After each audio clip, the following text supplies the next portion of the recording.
خیر دی. بله سلام علیکم. بله سلام علیکم. وعلیکم السلام ورحمت الله. مهرباني وکړئ. تاسو سره مې جوړ تکړه راځم موضوع ته.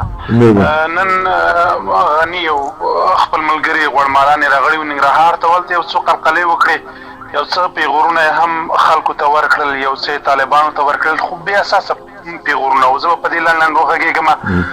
رسول الله مبارک د بدر په میدان کې غالبا خپل تربونو ته یو شعر وویلی ده. مخکې ملګري شعر وویلی، ډېر ښه خوند یې وکړه. هغه شعر عربي ده: ونفلق هاما من رجال أعزة علينا وهم كانوا أعق وأظلم.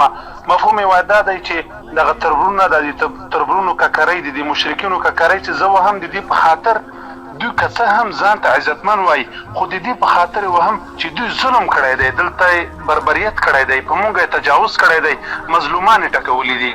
نن که په افغانستان کې دا جګړه 20 کالو ته رسېږي او له دې نه اوړي د دغو خلکو په خلاف مقاومت روان دی، دا د مظلومانو غچ اخیستل کېږي.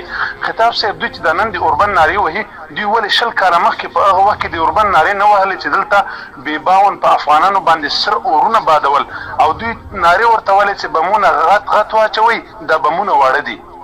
په هغه وختونو کې دوی ولې اوربن نه غوښته چې اوس اوربن غواړي؟ دا خلک خطاب صاحب غواړي خپل حاکمیت، سوله هدف او مقصد نه ده. ملت باید د دوی په خلاف یو لوی قیام وکړي لکه کړی چې دی. که نور نشي کولی د همدغه روان قیام او د روان مقاومت ملا ور وتړي، او باید دغسې کړي لکه مخکې چې زغلولي وو، بیا یې اوس هم وزغمي. خطاب صاحب محترمه، دغه سوله د افغانانو غوښتنه ده، دا یوه هیله ده. خو دغه سوله داسې هم نه غواړي چې د یوې معاملې په اساس. زه بیا دا خبره تاکیدوم، دا خلک غواړي د موږ او تاسې په سر حاکمیت وکړي، حاکمیت ته نه پرېږدو، اجازه نه ورکوو. نور دوی د پیغورونو وخت لري دی.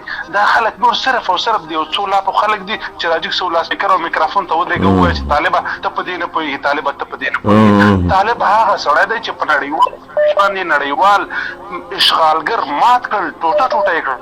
هغه په دې باندې معترف شو چې طالب د خبرې سړی دی. طالب هغه سړی دی چې په خپل 20 کلن مقاومت او په خپل 18 میاشتني سیاسي ډیپلوماټیکو روابطو او مذاکراتو باندې امریکا دې ته مجبور کړه چې افغانستان ووځي.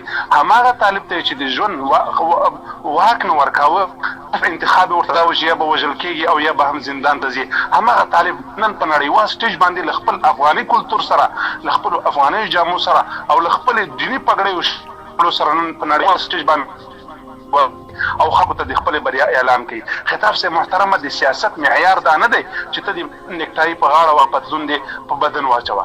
د سیاست معیار بهترینه ډیپلوماسي، صدق، ملت خدمت، ملت د ارزښتونو نه دفاع، دغه د سیاست ښه معیار دی. الله دې موږ تاسو ټول په دغه معیار برابر کړي. انشاءالله ازادي به راځي، استقلال به عامل اعتماد. ډېره مننه، ډېره مننه، ډېر ښه وغږېدې. اوله خو دغه اوربند یعنی معنی دا ده چې جهاد مه کوئ. اوس طالب ته کوئ اوربند، یعنی په حقیقت کې ته له جهاده لاس واخله، موږ پرېږده چې دا مزدوري ته دوام ورکړو، د خارج پیسې واخلو، پټې کړو، کوډ 92 کم ولرو، 92 ولرو، فحشام دوام ولري. دا څه فضولي ده. دغه 20 کاله چې د ملت په سرنوشت باندې لوبې شوي، دغه ته موږ پرېږده. دغه معنی دا ده. که طالب ورسره مني، معنی دا ده چې بعد له دومره کلو جنگ و دومره خلکو، طالب خو وروره داسې له اسمانه کوم خلک نه دي پیدا کړي. طالب میندې لري لکه چرګان چې زیږوي، او دا نور بیخي بله خلک دي. طالب خو متشکل د همدغه کلیو بانډونو د خلک ورسره ورغلي دي. همداسې چې له امریکا او کانادا او نورو هېوادونو خلک تللي دي، حکومت کې چرچې کوي، غلا کوي، دروغ وایي.